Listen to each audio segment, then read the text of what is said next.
Nós partimos por baixo da ponte Golden Gate. As coisas estavam indo bem, era uma viagem bem tranquila. Então, nós saímos e o oceano ficou agitado. E as ondas ficaram gigantes e aquele barquinho balançava de um lado para o outro. Estávamos todos muito doentes. Antes de deixar o porto, eu alimentei os peixes. Homens recentemente treinados em uniformes totalmente novos subiram a bordo do navio, em direção ao mundo desconhecido a 9.600 quilômetros de distância. Nós dormíamos no convés do hangar, no convés de voo, em qualquer lugar que achássemos para deitar.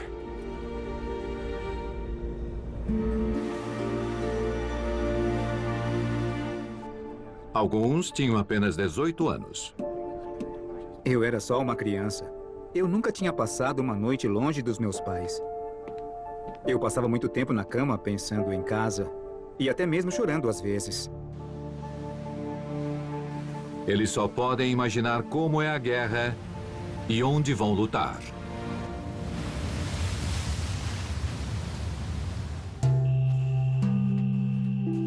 O militar Dan Hocklin desembarca em uma floresta do outro lado do oceano. Ele traz a própria câmera para registrar como o lugar é exótico.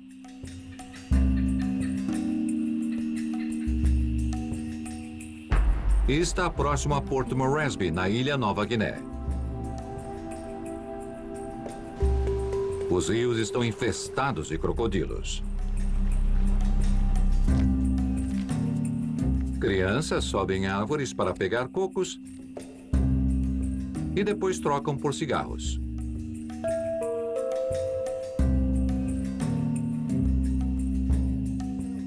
A tribo é receptiva, mas não podem deixar de observar homens estranhos apontando câmeras para eles. Esta será a casa deles. Mas não vieram se divertir. Os japoneses estão se aproximando rapidamente. Eles já controlam as Ilhas Salomão e grande parte de Guiné-Bissau. Agora, uma frota está a caminho para completar a conquista. Se eles conseguirem expulsar os aliados do Porto Moresby. Se a Nova Guiné perder, a Austrália teme que ela seja a próxima. Mas os americanos veem os japoneses se aproximando.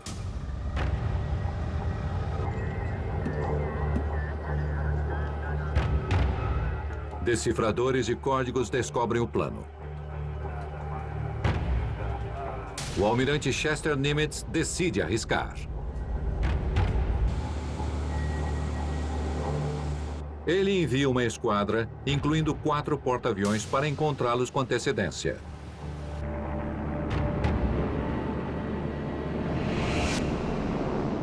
A Batalha do Mar de Corais começa com um grande ataque. Os americanos localizam um navio japonês.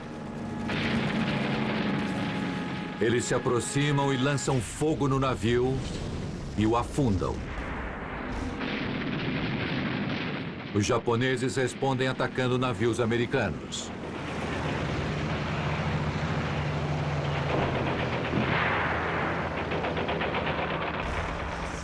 É combate atrás de combate, mas nenhum lado da marinha consegue ver o outro. Os aviões realizam todo o combate à distância. Os aviões sobrevoavam nossas cabeças e as armas não os detinham. Os soldados não giravam as armas rápido bastante.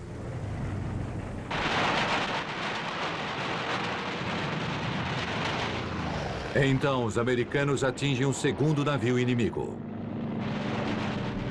Mas o Japão responde com 2 ataques fatais. Uma bomba atinge o convés do USS Yorktown, matando 40 homens. E o USS Lexington é explodido de forma que não há reparo.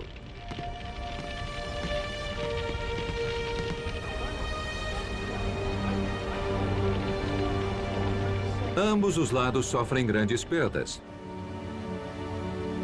Mas os aliados interromperam o ímpeto japonês.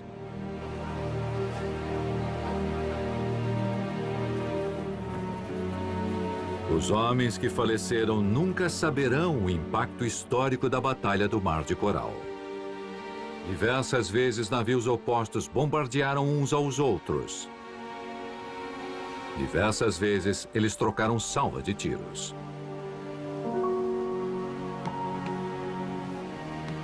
É um novo tipo de batalha naval, combatida totalmente com aviões. E é um alívio para a Austrália. Os australianos se sentem seguros. O medo de uma invasão japonesa diminui. Mas outra invasão está para acontecer. De repente, os americanos chegaram. Todos eles pareciam ter bocas grandes, dentes quadrados e vinham de lugares que eu nunca tinha ouvido falar, como Nebraska.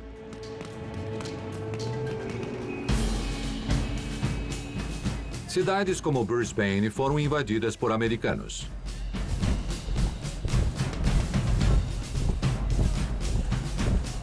Uma parada das tropas americanas mostra a proporção dessa invasão amigável. Mais de 1 milhão de homens.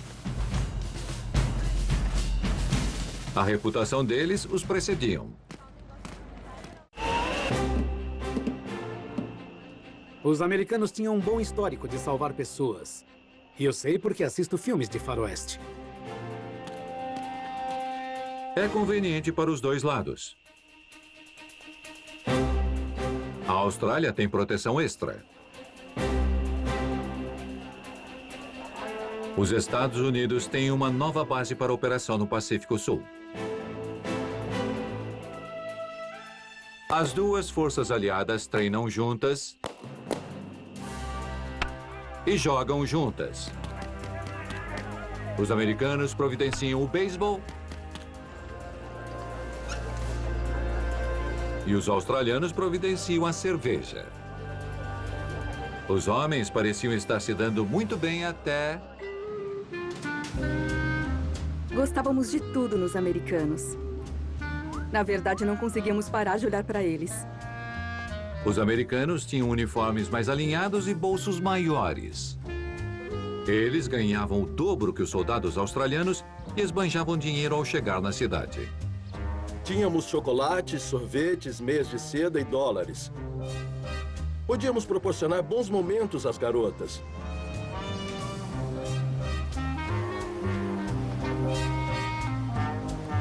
Em Sydney, competíamos com os americanos pela atenção das mulheres. E algumas garotas australianas preferiam os americanos. Os homens australianos se sentiram ofendidos e, para descrever os americanos, adotaram o slogan bem pago, bem erótico e bem aqui.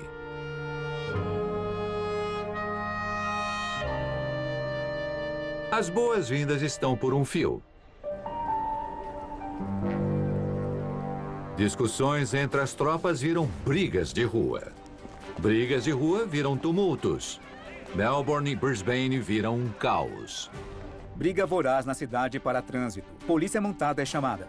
Soldados e membros da RAAF brigam em trem. O general Douglas MacArthur está ciente do problema. Ele está na Austrália comandando as tropas de ambas as nações. E está prestes a enviar as duas forças para uma batalha se eles não pararem de lutar uns contra os outros. Primavera de 1942. Um novo experimento aliado está para acontecer. Americanos e australianos atuam como um único exército pela primeira vez. Seus exércitos expulsaram os japoneses e eles vão controlar Port Moresby, a última base aliada em Nova Guiné. Esse é o momento da chegada das tropas. O acampamento aliado fica localizado dentro de uma plantação de coco. Daqui, eles querem reconquistar toda a ilha. Mas Nova Guiné é quase impossível de invadir. As montanhas chegam a quase 5.000 metros cercadas por uma mata fechada. Então eles tentam alistar alguns especialistas locais. O piloto americano Ken Garrish faz seus próprios registros de homens curiosos de tribos de regiões montanhosas próxima a Port Moresby.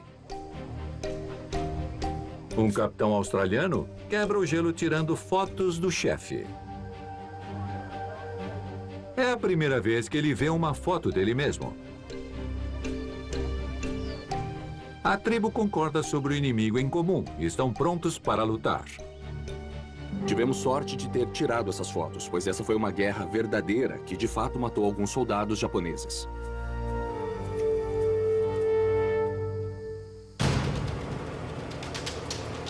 Agora, esse grupo incomum de aliados precisa lutar contra os japoneses que os rodeiam.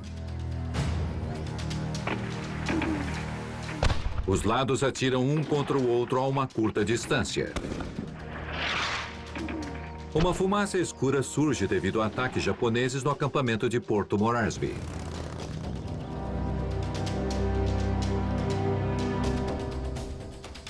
Pilotos aliados retribuem os ataques em bases japonesas próximas, transformando aviões em sucatas metálicas.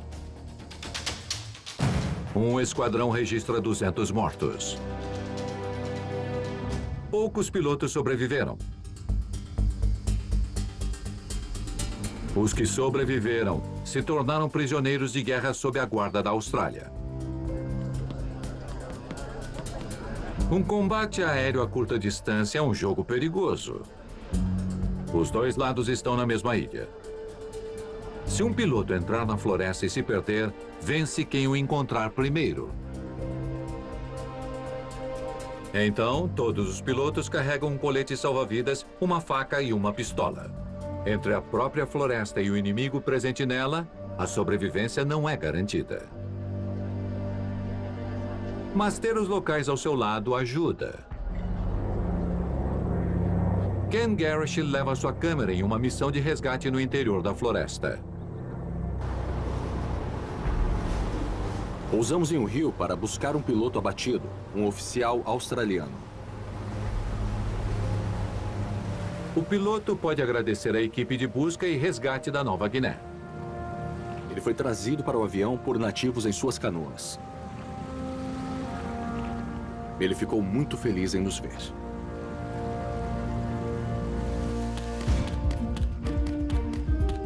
Pilotos americanos e australianos estão formando um laço mais estreito, agora que suas vidas dependem uns dos outros. A pressão do combate cria uma tensão pré-guerra. Apertos de mão substituem as lutas.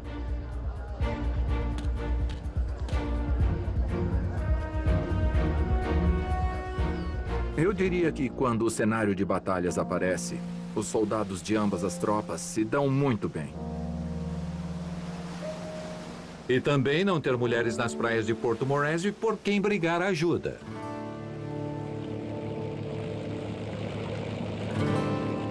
Mas elas não saem da cabeça deles.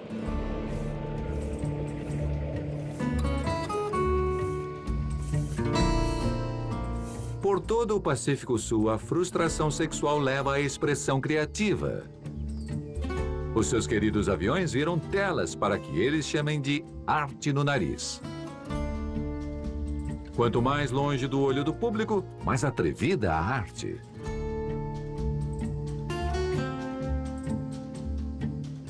Alguns escolhem personagens de desenho. Outros optam por intimidação. Esse aqui fez um desenho bem grande. Esta é a maior pintura de arte no nariz da Segunda Guerra Mundial, chamado O Dragão e Sua Cauda. O campo aéreo comum se torna um museu de arte, embora não tenha teto. Quando a chuva chega na Nova Guiné, nada nem ninguém escapa do dilúvio. A média de chuva era de 50 milímetros por dia. Não fazíamos missão de voo. Passávamos a maior parte do tempo nas barracas, exceto para comer ou ir ao banheiro. É uma situação difícil para os soldados.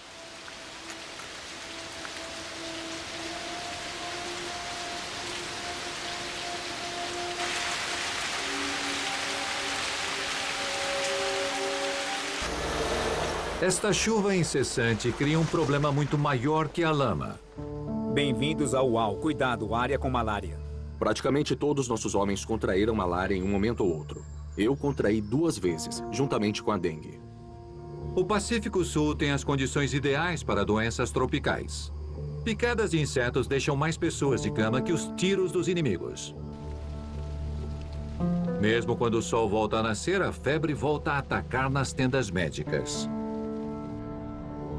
Somente na Nova Guiné, um soldado regular contrai malária 4 vezes.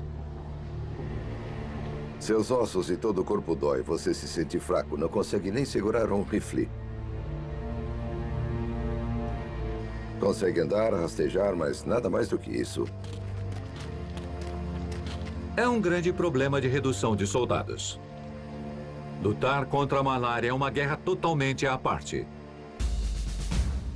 O Departamento Médico do Exército entra em ação rapidamente. As unidades de controle de malária vaporizam pesticidas por toda a ilha. Vídeos de treinamento estimulam as tropas a tomarem precauções rigorosas. Abaixem as mangas. Abotoem as camisas. Usem repelente. E usem-o bastante para manterem os mosquitos bem longe. Estes itens são tão importantes quanto balas. Eles aceleram os testes do medicamento contra a malária Mepracina. O medicamento era muito amargo, tinha um gosto desagradável. Meus homens odiavam, parecia veneno. Até mesmo as enfermeiras sofreram com os efeitos colaterais.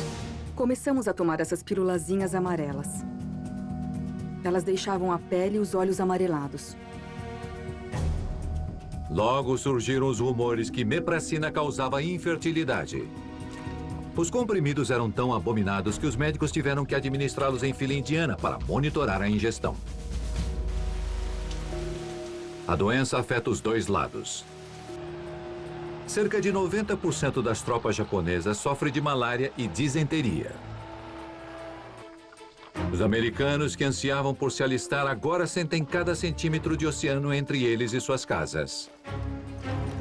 O que eles precisam é de um lar longe de casa. Este lugar parece o paraíso. Principalmente pelas tropas livres de doenças.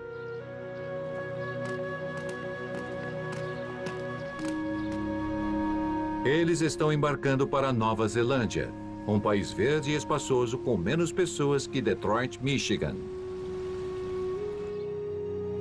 Quando fui para Nova Zelândia, ela me lembrava uma cidade do oeste do final de 1800. No final de 1942, as tropas americanas chegavam aos milhares.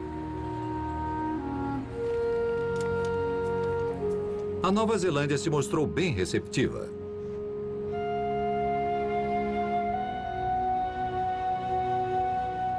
Eles possuíam 19 hospitais com os mais avançados equipamentos.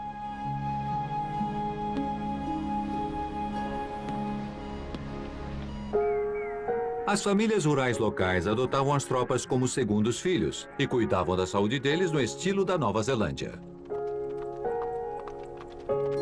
Quando tiveram mais contato com o campo, eles puderam fazer o trabalho pesado. Eles tinham uma boa comida, bebiam uma boa quantidade de leite. Logo, eles ficaram muito bem.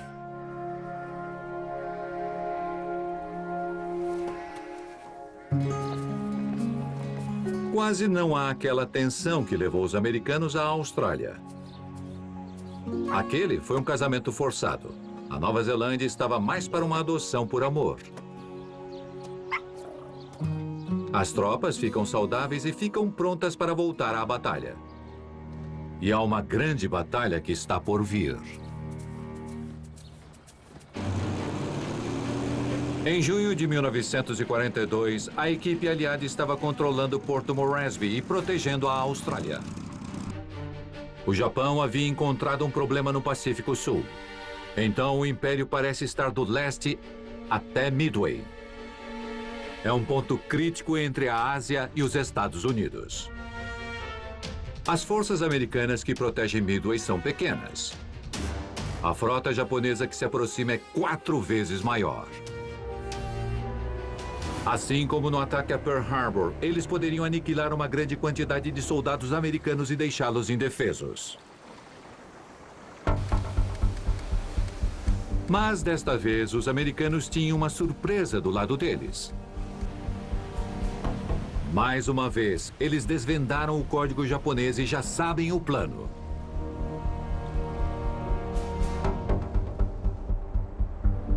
Mesmo estando com mais armas, o almirante Nimitz não tem pressa.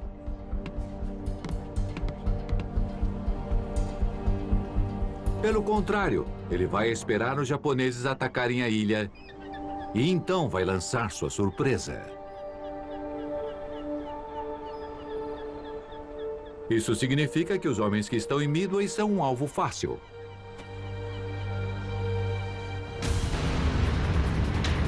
Ao nascer do sol, os americanos ouvem um barulho se aproximando. Eles se preparam para um ataque.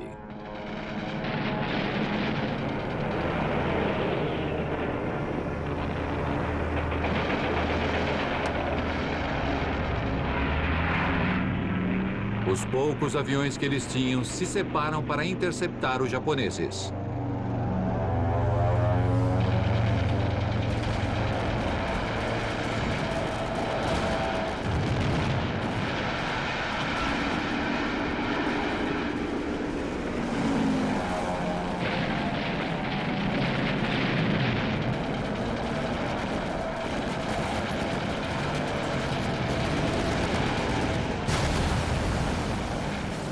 Os japoneses bombardeiam a pista e destroem o posto de comando.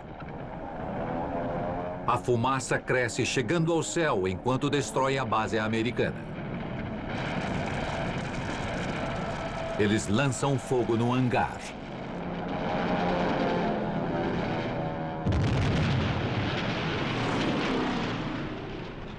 Os fuzileiros americanos pedem desesperadamente cobertura, na esperança que a Marinha possa realizar um contra-ataque e salvar a ilha.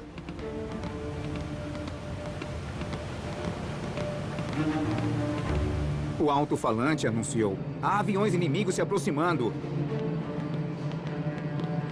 Judson Brody está a bordo do USS Yorktown. Haviam tantos aviões japoneses se aproximando de uma única vez que parecia uma cortina caindo do céu. Os soldados americanos revidam com um tiro antiaéreo. Mas os japoneses são persistentes. No segundo ataque, eles lançaram 2 torpedos contra nós. Você nunca sentiu nada parecido na sua vida. O Japão acha que tem a Marinha Americana aos seus pés. Pelo contrário, a Marinha está no caminho deles. Os americanos viram os japoneses se aproximando. Então, antes deles chegarem, os americanos enviaram vários esquadrões de aviões torpedeiros e bombardeiros.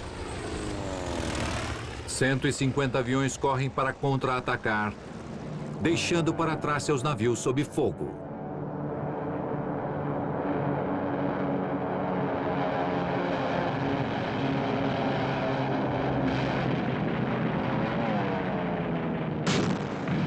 Sem cobertura aérea, os navios americanos enfrentam um ataque.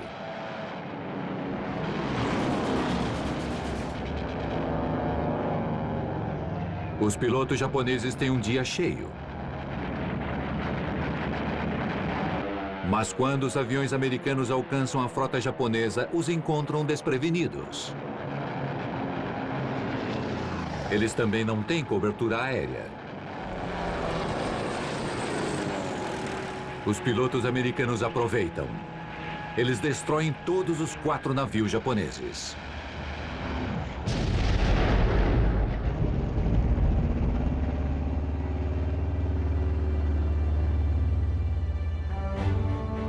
A Batalha de Midway foi uma grande reviravolta. Os Estados Unidos destruíram o poder naval japonês. Foi a primeira vitória deles no mar.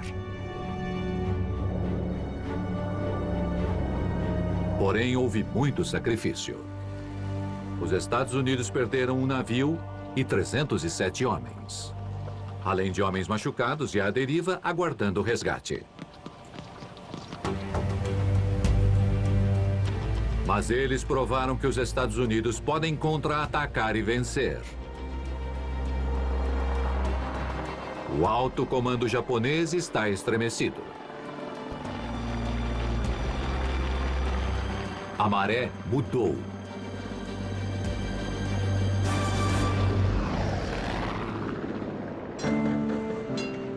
Quando as notícias da linha de frente chegam em casa, os americanos ficam radiantes.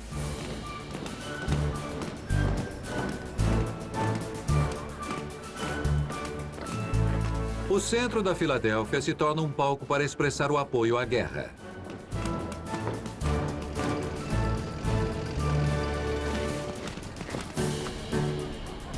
Oficialmente, é uma reunião para comprar títulos de guerra. Não oficialmente, é uma festa. Grandes estrelas atraem a multidão. Sobem ao palco James Cagney, Lucille Ball, Mick Honey, Dick Powell, Paul Henry e Harpo Marx. Além de fanfarras e marchas, há outro lembrete que a guerra ainda está acontecendo.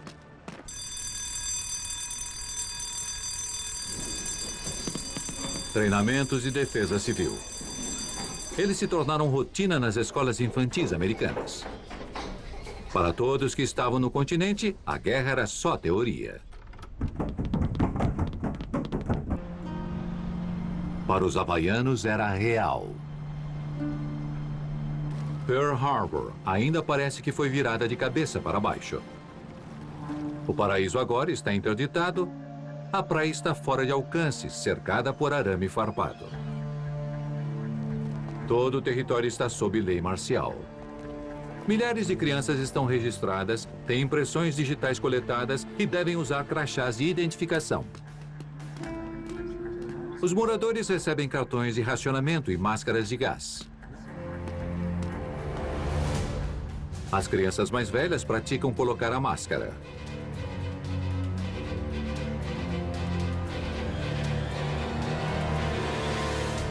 Para as mais novas, uma sacola para o corpo inteiro.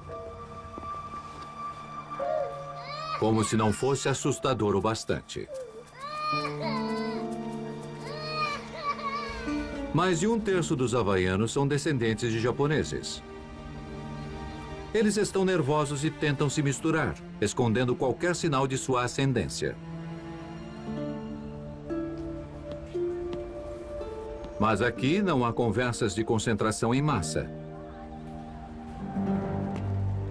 O que não é o caso no continente.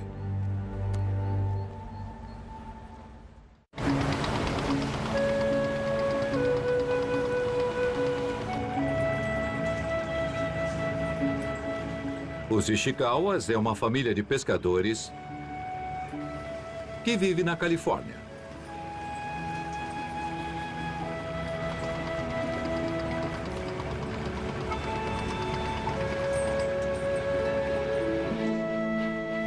Esses são vídeos que eles fizeram antes da guerra.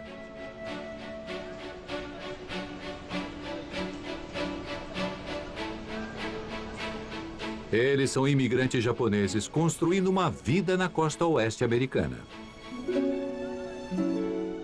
Mas em 1942, lá era exatamente onde um governo desconfiado não os queria.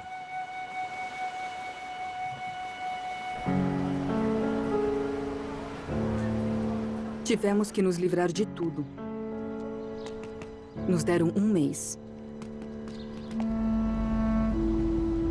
Para as pessoas que moravam próximo ao oceano, eles só deram 24 horas. Takeo e Roberta Shiroma eram crianças quando o governo americano colocou sua família em um trem. Na noite anterior à nossa partida, meus pais não sabiam para onde iríamos.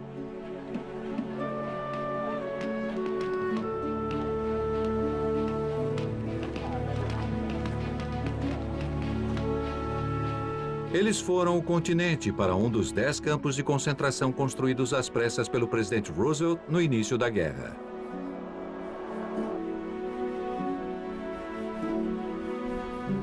Ficavam 2 famílias em um quarto.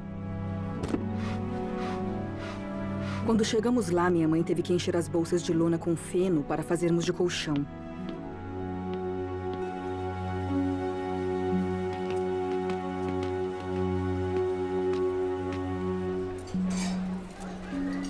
Eu não me lembro da comida. Mas me lembro de não querer comer a comida. Eu só olhava para ela.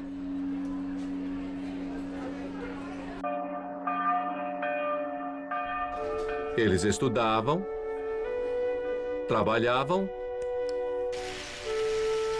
e até integravam o exército.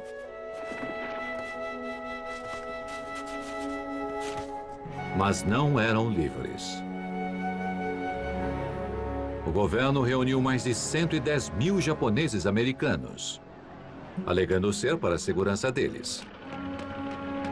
Mas nem todos acreditaram. Se estivéssemos lá para nossa proteção, então por que as armas das torres de guarda estavam apontadas para dentro?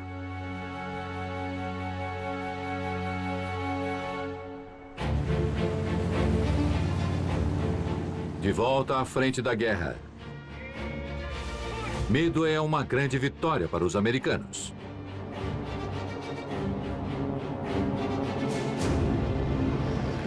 Mas durante os 4 dias de batalha, os japoneses atacaram uma outra frente.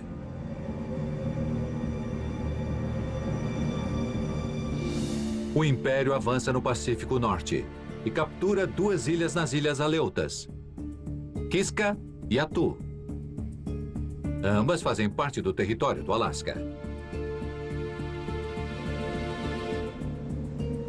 Os japoneses agora estão em solo norte-americano. E uma distância tão curta é perigosa. 4.500 tropas correm para a base próxima de Adak. De lá, eles vão tentar abrir um caminho e realizar contra-ataques nas ilhas ocupadas, se esta ilha não os matar primeiro.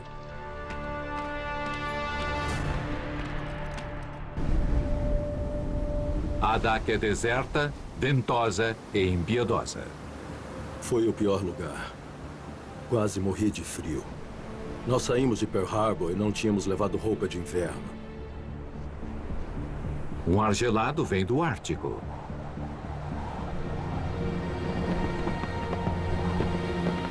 Os perigos tropicais de picadas de insetos dão lugar às queimaduras de frio.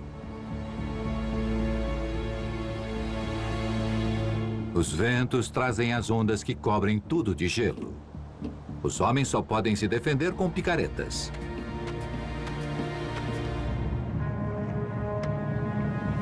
O clima é um problema. O isolamento é outro.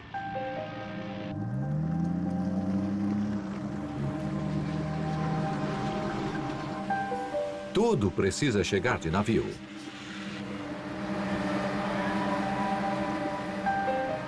Todos os homens, todas as máquinas, todas as refeições.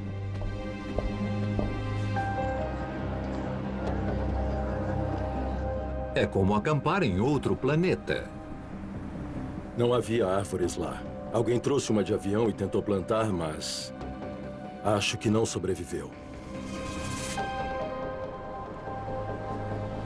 Notícias eram colocadas nos painéis de aviso, já que os jornais chegavam com 3 meses de atraso. Embora estejam em solo americano, seus lares parecem estar em outro mundo. As notícias mudavam o humor deles. O beisebol os tranquilizava. E música levantava o ânimo. Afinal, chorar não os manteria aquecidos. O trabalho, sim. Construir um campo de aviação na fria tundra exige força bruta. Os motores gemem de frio.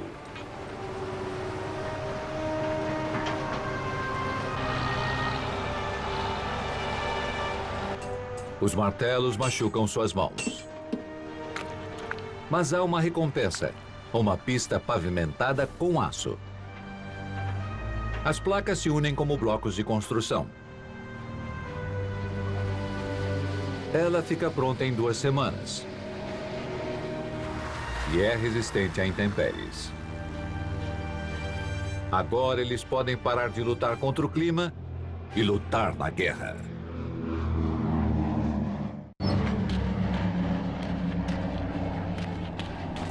Os pilotos americanos se preparam para os primeiros ataques aos japoneses acampados em território americano.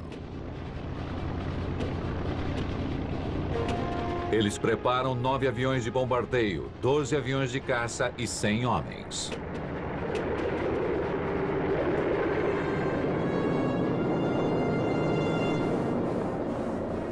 O céu do Alasca é impiedoso. Os desafios começam na decolagem. Ventos hostis separam as equipes.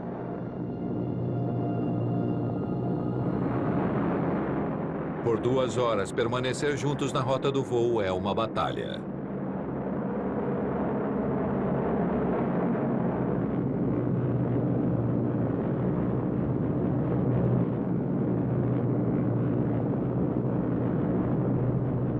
Ao se aproximarem de Kiska, 10.000 japoneses mostram sua defesa.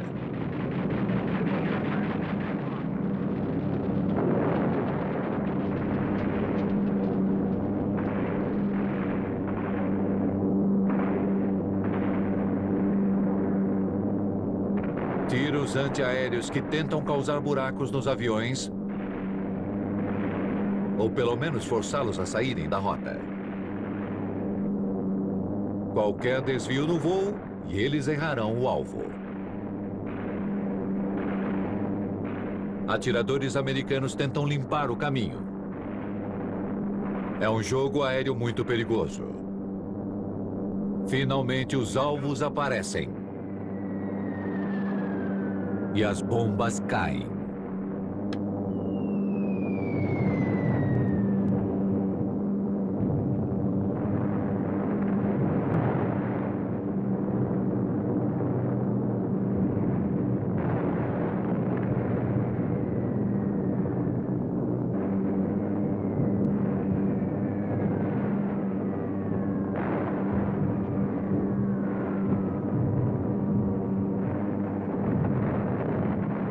O hangar japonês vira fumaça.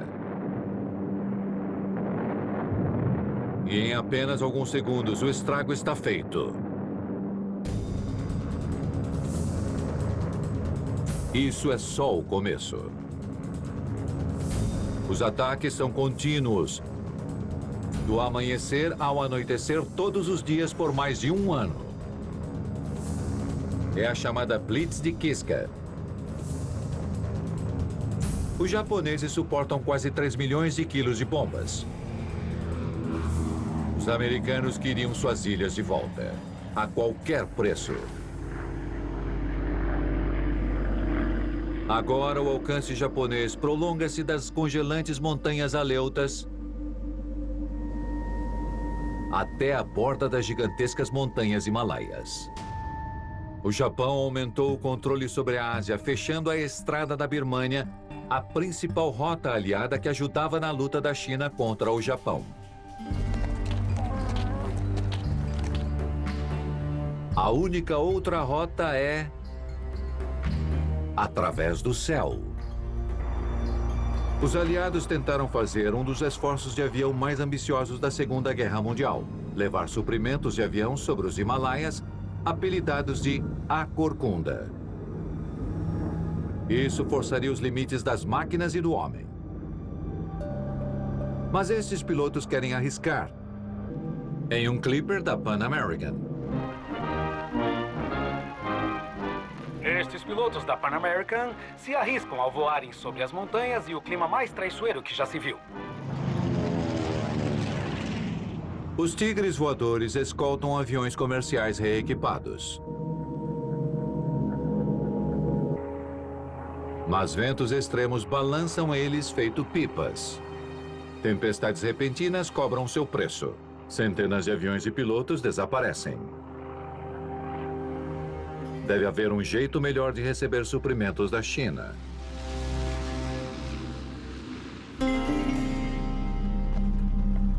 O cuidado do governo tibetano com a nossa segurança é comovente. O capitão Brooke Dolan está na jornada de sua vida. Se os aviões não conseguem sobrevoar a corcunda, Dolan vai tentar atravessá-la através do Tibete. Se junta a Dolan e Lia Tolstói, neto de Liev Tolstói. Eles estão em uma missão secreta para o Escritório de Serviços Estratégicos dos Estados Unidos, a precursora da CIA.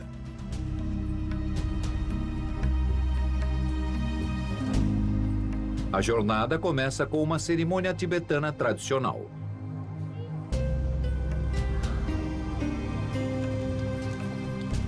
Eles chegam juntos em Lhasa com um certo receio. Para cruzar o Tibete, eles precisam da permissão de uma criança de 7 anos. Vossa Santidade Dalai Lama. É a primeira vez que ele conhece americanos. Dizer que estamos completamente resguardados ainda é pouco.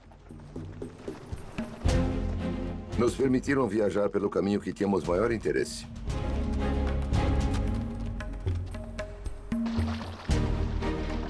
A duração da viagem é de 5 meses montados no burro.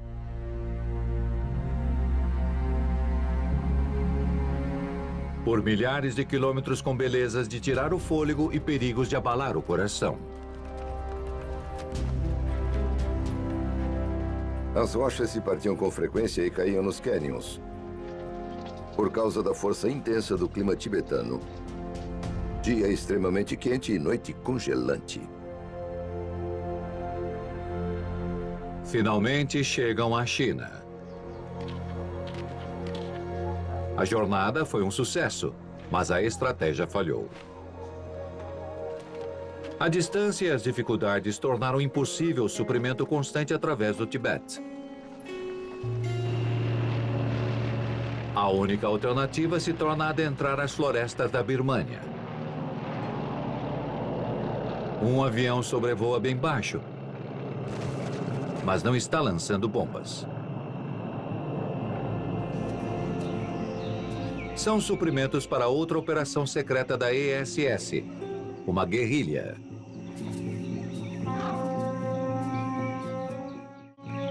Os guerreiros locais de Kachin já estão lutando contra a ocupação japonesa e decidem unir forças.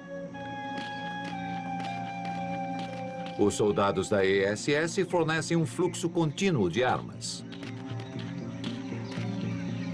Em troca, os Kachin oferecem inteligência em solo e habilidades valiosas. Nós nunca saíamos sem um guia Kachin.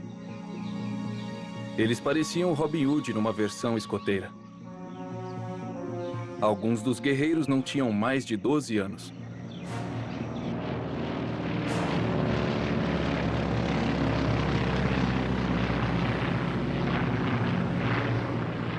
Os Kachins pulam direto para as batalhas do século XX, aprendendo a saltar de paraquedas atrás das linhas dos inimigos.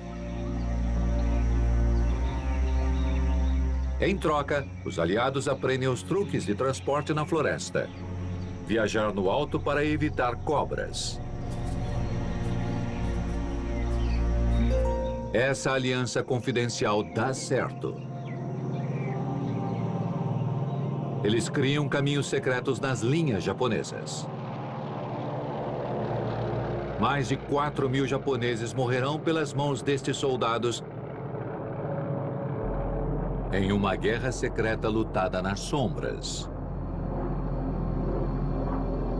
Em outro lugar, haverá força direta. Em julho de 1942, a inteligência americana localiza um projeto de construção de grande escala numa ilha que poucas pessoas já ouviram falar, Guadalcanal. É a estrutura de uma nova base aérea japonesa, grande o bastante para guardar aviões de bombardeio de longo alcance que poderia ameaçar a Nova Guiné e a Austrália. Os americanos decidem ir para o ataque. Não há registros coloridos da invasão, mas este é o resultado. 11 mil fuzileiros reunidos na praia. Um contra-ataque japonês força os navios de apoio americanos a se retirarem, deixando-os encalhados com poucos reforços. Eles montam uma base com os poucos suprimentos que conseguiram trazer. Os japoneses recuaram para o interior. Agora, uma ilha com um tamanho igual ao de Delaware está marcada com tropas de ambos os lados. Cada lado controlando uma parte do território.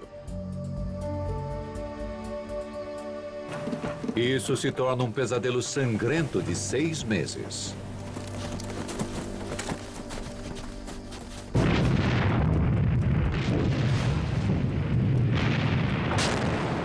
Sem linhas de frente claras, há emboscada atrás de emboscada.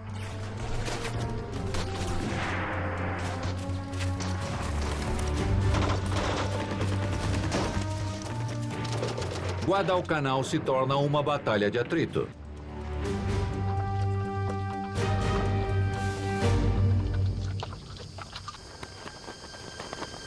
Em 1943, os americanos finalmente controlam a ilha. Mas as feridas permanecem abertas. Os Estados Unidos têm 15 mil homens mortos ou feridos. A primeira-dama Eleanor Roosevelt chega para confortar os feridos.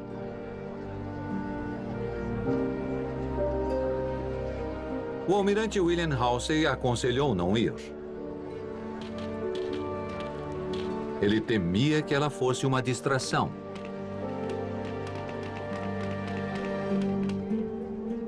Mas ele logo mudou de ideia. Ela entrou em todas as alas e falou com todos os pacientes. Fiquei maravilhado com sua coragem, tanto física quanto mental. Ela sozinha fez mais que qualquer um que tenha vindo aqui.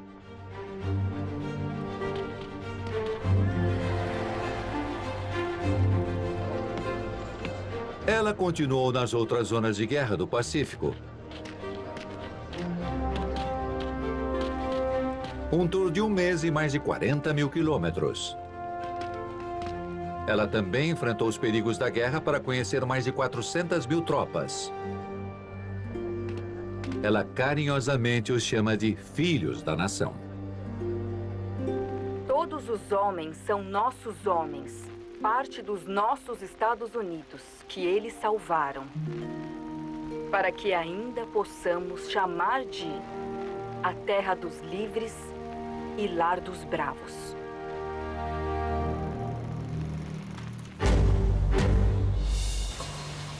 "18 meses de guerra. As ondas de guerra se espalharam para bem longe de Pearl Harbor.